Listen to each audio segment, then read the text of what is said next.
Bonjour à tous, je suis très contente de vous retrouver. Nous revoilà pour un nouvel épisode dans notre podcast autour du puits. Le lieu où l'on vient puiser pour se ressourcer, le lieu où l'on vient puiser pour se renforcer, le lieu où l'on vient rencontrer l'époux fidèle, l'époux qui nous donne à boire pour étancher une soif. Alors aujourd'hui, Dieu va encore nous faire du bien, il va encore nous parler.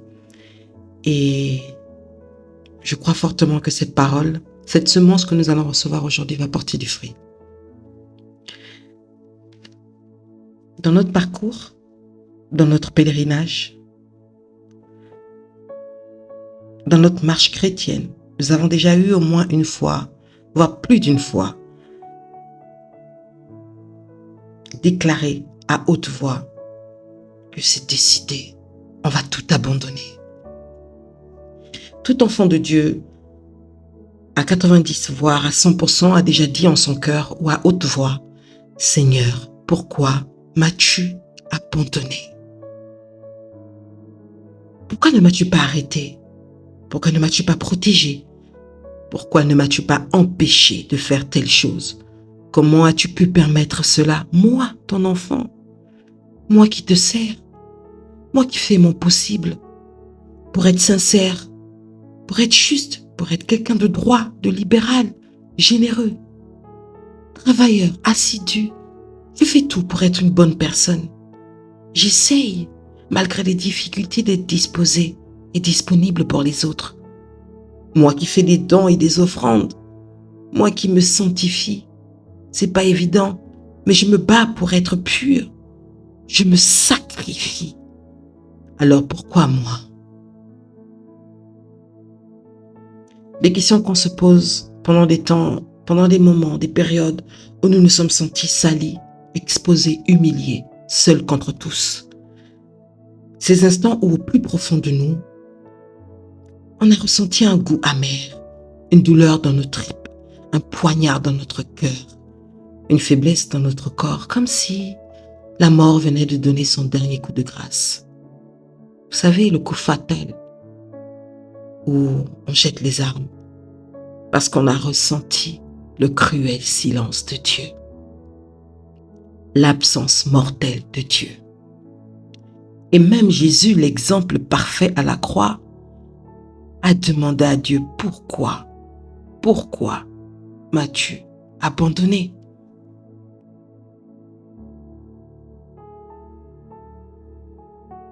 Ce sont des moments où on se dit, Dieu, tu nous as fait mal au cœur. Tu m'as fait mal. Tu m'as blessé. Et on a été rempli de colère, d'amertume, de rancœur, de tristesse, d'envie, de peine. Et on s'est senti vide de foi, d'espoir, vide de paix, vide d'amour, vide de sens. Parce que Dieu venait de donner l'accès total, l'accès légitime au diable de faire de nous tout ce qu'il veut. Ce jour où on s'est dit, mais au final, vaut mieux être mauvais que bon. Car apparemment, c'est ce qui marche. Parce qu'on dirait que Dieu a des enfants préférés.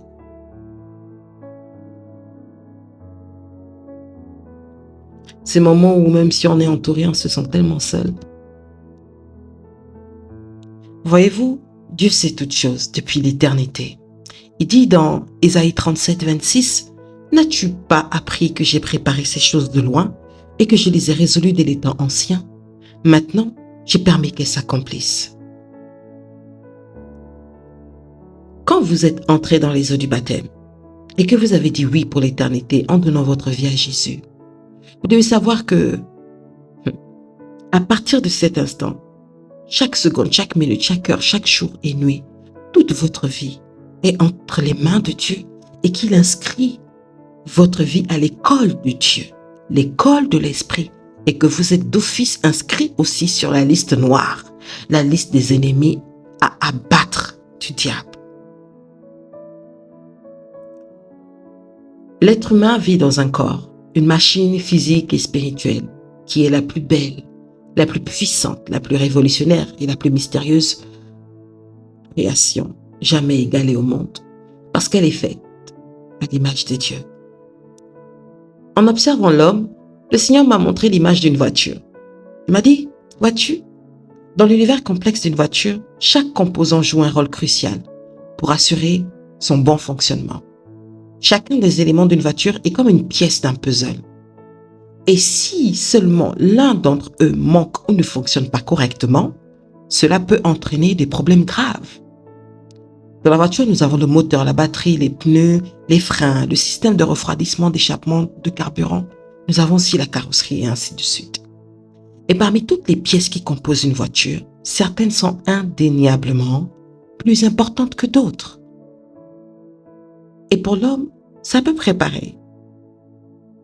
Nous disons que l'homme est tripartite, considéré dans ses 3 dimensions. Le corps, l'âme et l'esprit. Et dans ces 3 dimensions, nous retrouvons plusieurs choses aussi. Dans la dimension physique, donc le corps, nous avons aussi la dimension affective, où on retrouve les 5 sens, les émotions et les sentiments. Nous avons la dimension intellectuelle, où on retrouve la faculté de compréhension, la mémoire, le raisonnement, la volonté, la capacité de faire des choix, etc. Et comme la voiture, si l'un d'entre eux manque ou ne fonctionne pas correctement, cela peut entraîner des problèmes graves dans le corps, dans votre vie.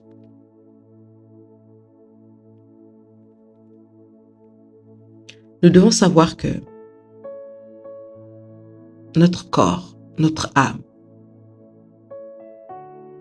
notre esprit ainsi que notre cœur ont été infectés, impactés par ce qu'on appelle le péché, qui a créé un jardin en nous, un corps immatériel en nous, une volonté corrompue, une condition, une volonté spontanée d'inclination vers le mal, ce qu'on appelle la chair.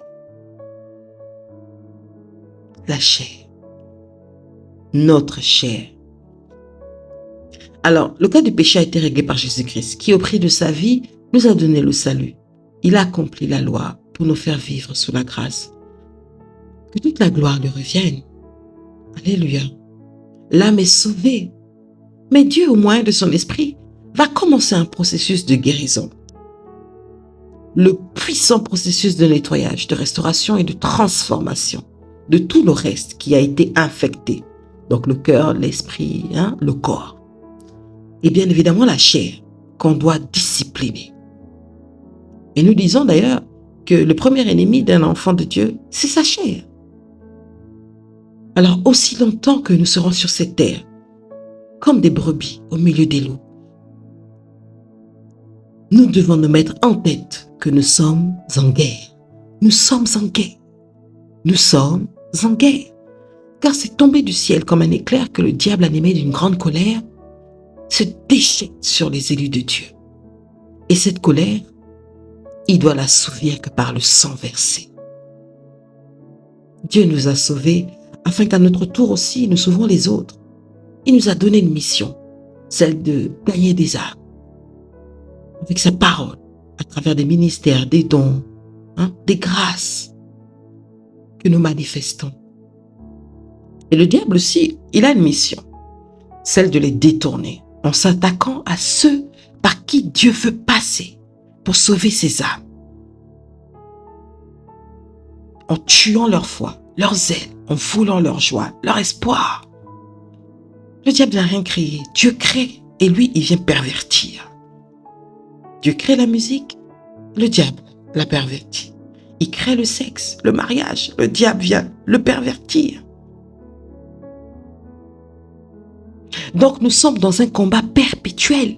Et qui dit combat, dit guerre. Qui dit guerre, dit soldat. Et qui dit soldat, dit formation. Et qui dit formation, dit formateur.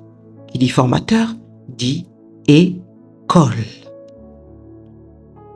D'où la raison pour laquelle tu passes par des situations très difficiles et que Dieu permet ces situations dans ta vie. Il ne veut pas nous détruire par l'adversité ou nos difficultés que nous rencontrons, mais il veut stimuler en nous notre croissance spirituelle. Les attaques, les problèmes ne viennent pas forcément de Dieu, mais très souvent, il se sert d'une situation pour nous transformer. Ou dirais-je, nous retransformer, nous façonner à nouveau à son image, à l'image du Christ que nous avions perdu à cause du péché et dont notre vie a été infectée. Alors pourquoi Dieu permet-il les épreuves dans notre vie? J'ai noté quelques réponses. Il permet souvent pour nous corriger, parce que nous sommes têtus, oui, pour nous dépouiller, pour nous remplir, parce qu'il veut faire de nous un puits, une source de bénédiction, un canal qui va abreuver les autres.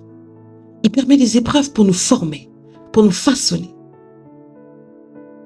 pour nous faire grandir dans la foi, dans la connaissance de la parole,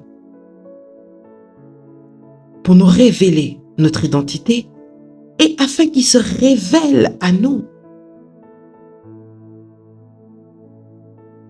en nous montrant ce qu'il attend de nous. Il permet les épreuves pour nous faire produire les fruits de l'esprit.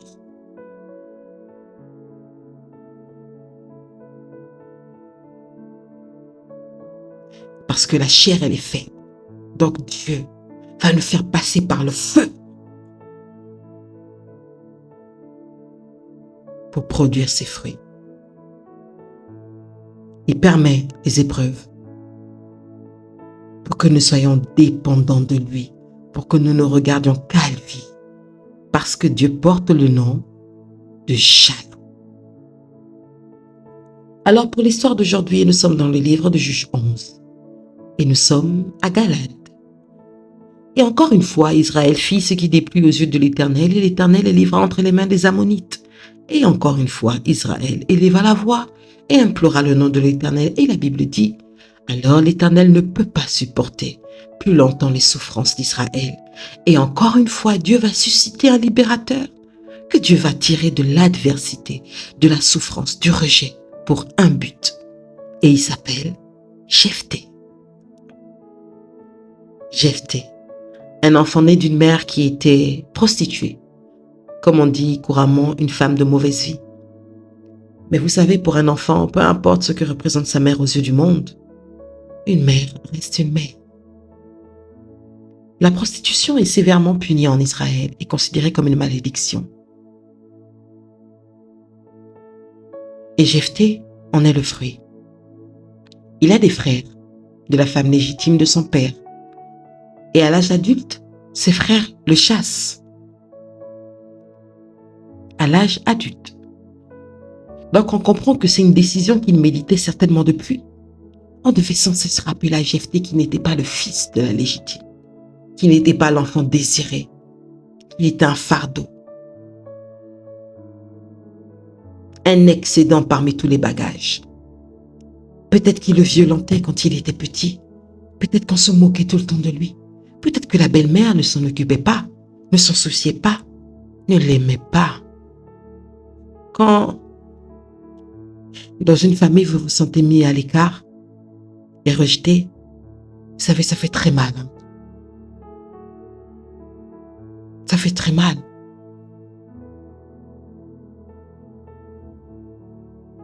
Et je veux mettre le point sur le père parce que on comprend que le père ne l'avait pas rejeté.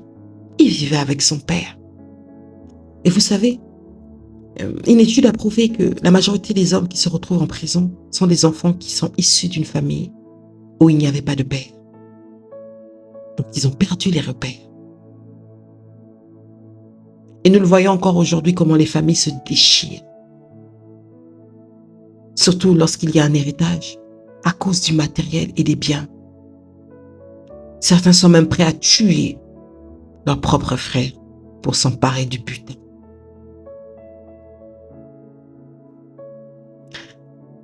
Les frères arrivés à l'âge adulte ont mis leur souhait à exécution parce qu'ils étaient en supériorité numérique face à Jephthé qui lui était seul. Et ils l'ont chassé sans se soucier de son devenir. En oubliant que le futur est un mystère. Alors Jephthé se retrouve à la rue, si vous voulez, livré à lui-même, et se voit être intégré dans un groupe d'aventuriers, un groupe de gangs, en qui il retrouve un semblant de famille. Il est blessé dans son amour-propre. Il est en colère. Dans ce groupe, sans le savoir, Dieu va permettre qu'il se forge physiquement et mentalement. Jephthé va devenir un guerrier, un homme fort et puissant, où il va apprendre à manager, à diriger, à fédérer. Ce désert lui permet de se révéler en tant que valeureux guerrier et homme providentiel. Dieu le remplit de son esprit et l'utilise pour sa gloire en délivrant son peuple de la main des Ammonites. Il devient alors leur chef. Qui l'eût cru? Les Ammonites étaient l'adversité d'Israël pour être corrigés une fois de plus par Dieu à cause de leur désobéissance et de leur idolâtrie.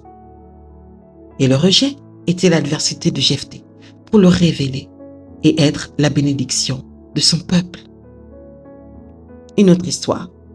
Nous connaissons le roi David, que nous aimons et apprécions tant, dont nous nous appuyons sur la vie pour apporter des messages à l'Église.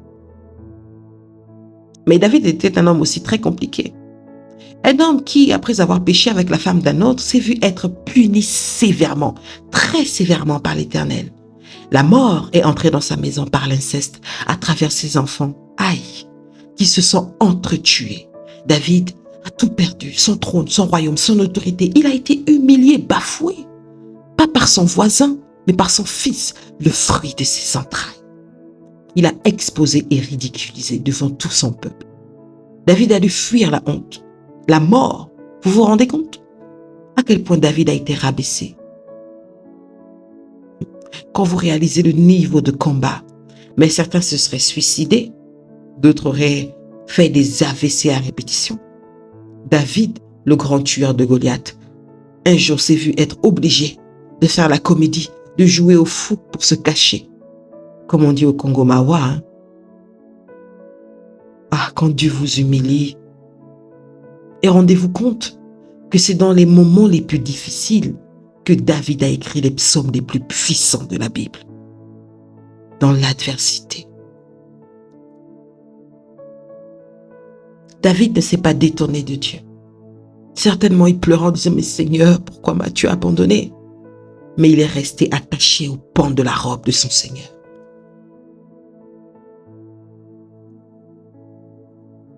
Vous voyez, c'est comme un peu une maman. Lorsqu'elle réprimande son enfant, il pleure. Mais il vient pleurer encore vers cette personne qui l'a fait pleurer. Parce que l'enfant est encore innocent.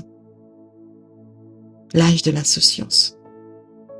David était comme ça auprès du Seigneur. Il le châtiait. Mais il restait accroché à lui. D'ailleurs, à qui irait-il? Dieu seul a les paroles de la vie. Et je ne parle même pas de Job. Lui-même, c'est l'exemple. Lui seul peut très bien prêcher ce message quand Dieu permet des épreuves. Mais Dieu ne va pas conduire vers Job. Alors pourquoi Dieu permet le malheur? Pourquoi il permet que nous traversions des épreuves si compliquées alors qu'il peut nous les éviter? Alors retiens ceci. Parce qu'il n'y a que dans la difficulté, dans l'adversité que tu peux découvrir ton potentiel. Ton niveau de persécution révèle le niveau de ton onction. La grandeur de ta vision et la puissance de ton appel, de ton ministère. Tes épreuves ressembleront à ton appel, au caractère que Dieu veut te forger. À chaque métier, sa formation. La théorie, c'est bien, mais la pratique vient définir, confirmer la théorie pour acquérir l'expérience. Quand un professeur dispense un cours, un enseignement, une leçon, il est bavard, il parle, il est accessible, il peut répondre à toutes les questions. Mais par la suite, il donne des exercices pratiques à faire, des devoirs, des contrôles. Et pendant ces exercices-là, il est présent, mais il est silencieux. Et ce sont vos notes, ce sont les notes, les résultats qui définiront l'évolution, la validation, la capacité, l'aptitude à passer ou pas à un autre niveau. Voyez-vous, même l'école nous l'enseigne, nous l'impose. La facilité n'a jamais bâti un homme. La dépendance aux hommes n'a jamais forgé quelqu'un. Mais la difficulté, le challenge, les combats, les adversités forgent le caractère, la personnalité, le mindset. Tu ne connaîtras jamais tes limites si tu ne te retrouves pas face à l'adversité. Tu aimes qu'on te cajole, qu'on te dise que tu es beau, tu es belle, qu'on couvre tes péchés. Tu fais jamais d'erreur, tout ce que tu fais est bien. On ne doit pas te dire que ce que tu as fait là, Dieu est contre ça. Tu n'aimes pas la confrontation, la différence. Tu te reposes sur tes lauriers, tes acquis. Mais c'est toi qui veux l'élévation et l'excellence, mais ce n'est pas compatible. Ça ne marche pas comme ça. Tu ne peux conduire un peuple nombreux dans un désert que tu n'as pas au préalable visité et demandez-le à Moïse, il vous le dira.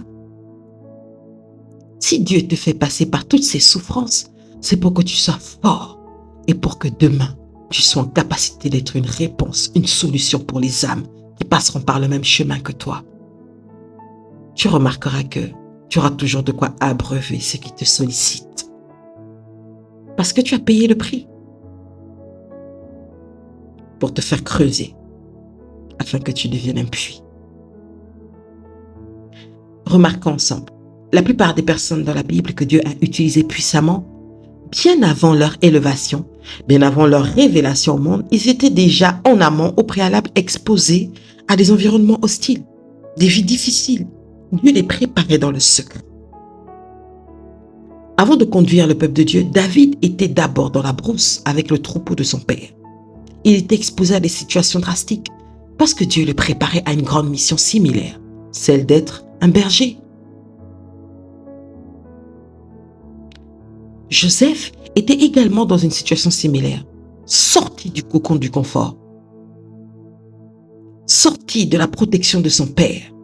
Il a été exposé à un environnement compliqué où il devait apprendre à obéir, à travailler, à être malléable. Il n'était plus le petit protégé de son papa, le bébé cadom qui se plaignait à chaque fois que quelqu'un lui tirait la langue. Celui qui se croyait au-dessus de tous les autres. Là, il n'avait pas d'excuse. Avant d'être à la tête, il devait apprendre à être au pied de quelqu'un. Mais pas à n'importe quel prix.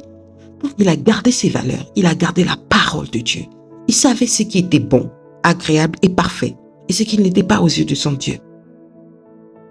Malgré qu'il vivait en Égypte, au milieu des us et coutumes d'un autre peuple, Joseph a gardé la parole en lui. Il a gardé sa foi. Quitte à se retrouver en prison, rejeté et humilié, il ne s'est pas prosterné devant Baal. Vous pensez que Potiphar n'avait pas mal au cœur? Qui veut se débarrasser de quelqu'un qui vous fait prospérer? Mais qu'est-ce que vous voulez? Quand vous vivez avec des manipulateurs, des esprits perfides, vous ne pouvez pas prendre position.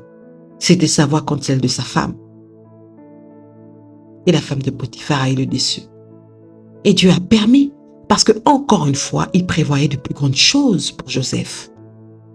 Toutes ces années de souffrance ont forgé et préparé le cœur de Joseph à la sagesse, la paix, le pardon, l'amour. Tu ne peux pas être un berger demain si tu n'as pas le cœur pour. Et Joseph a prouvé sa grandeur en disant à ses frères, vous avez projeté de me faire du mal, mais l'Éternel l'a changé en bien.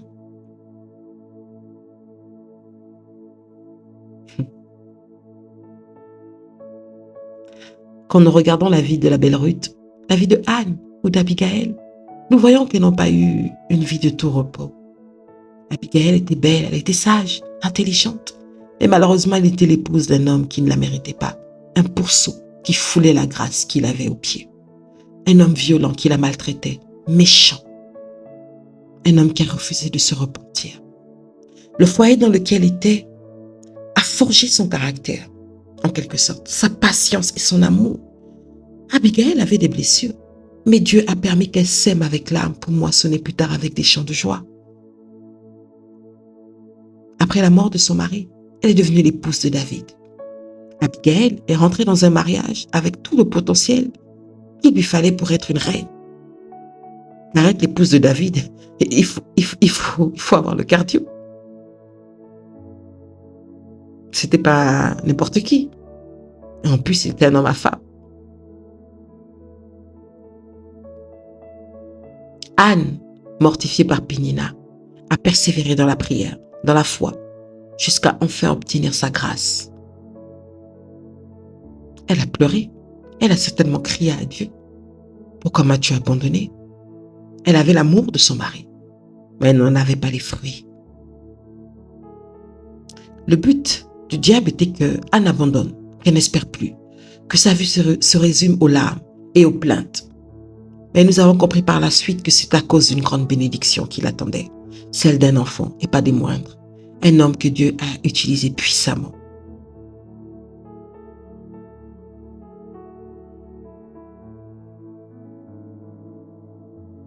Ruth, la belle Ruth, la Moabite, l'étrangère, mariée pendant 10 ans sans enfant. La Bible ne le dit pas, mais 10 ans sans enfant. Vous croyez que Ruth ne pleurait pas?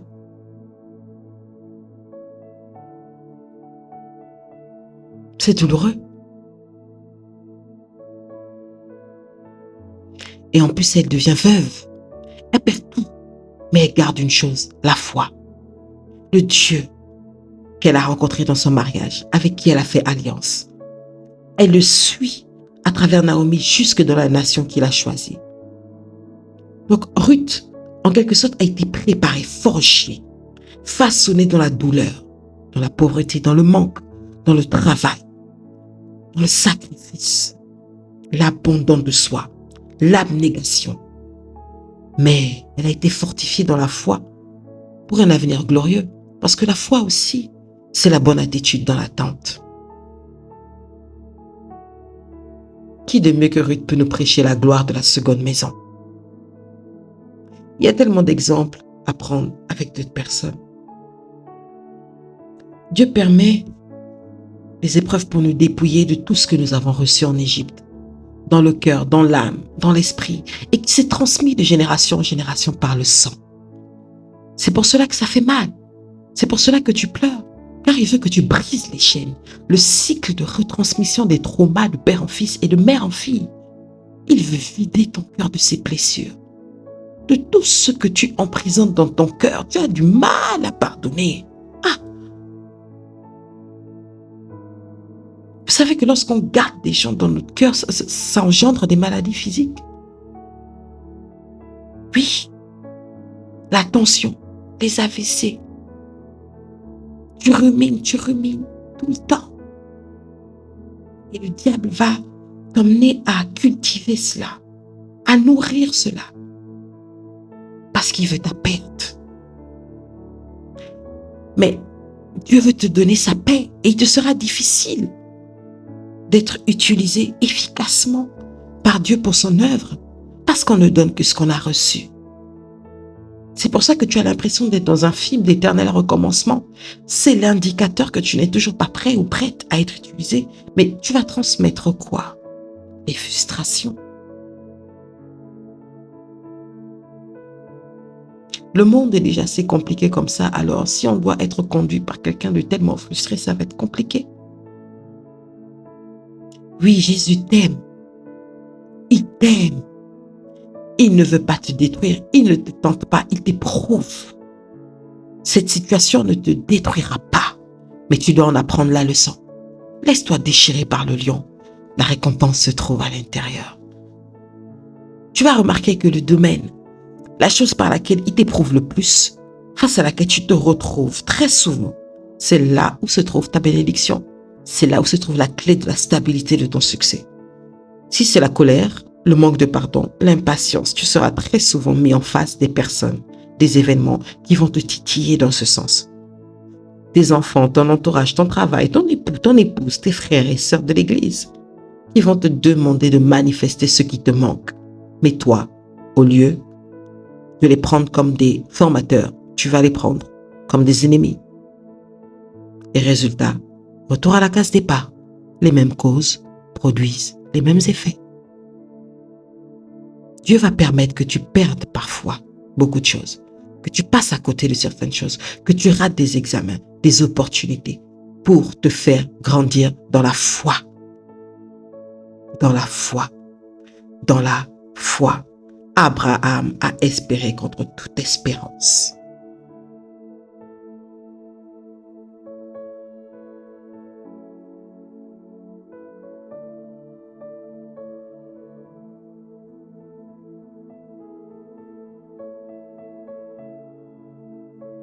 La foi vient de ce qu'on entend. Et ce qu'on entend vient de la parole de Dieu. La parole de Dieu est une semence. Et lorsqu'on plante dans une terre, ça ne germe pas tout de suite. C'est un processus.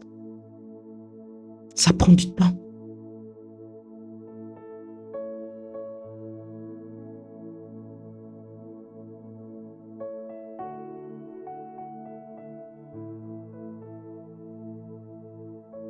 Dieu est le meilleur enseignant qui puisse exister. L'école de Dieu est une école difficile.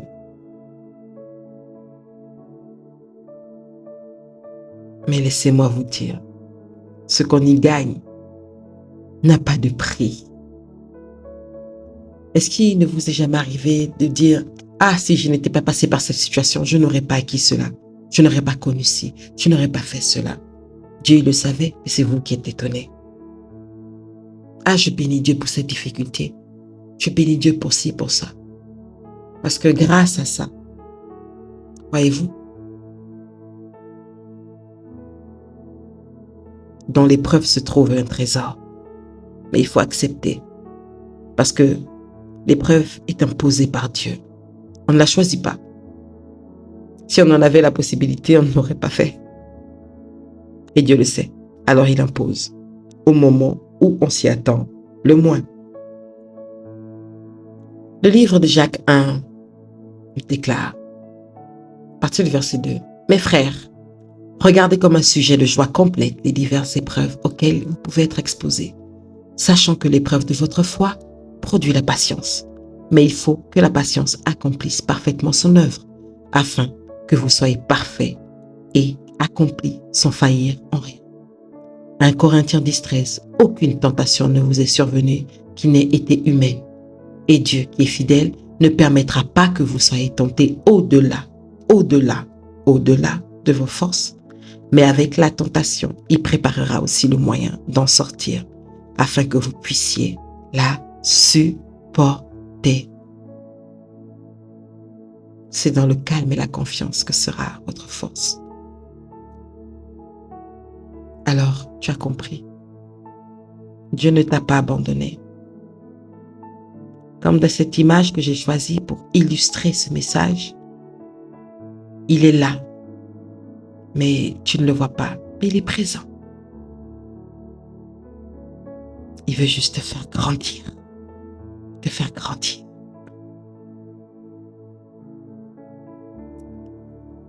Que le Seigneur vous bénisse. À la semaine prochaine.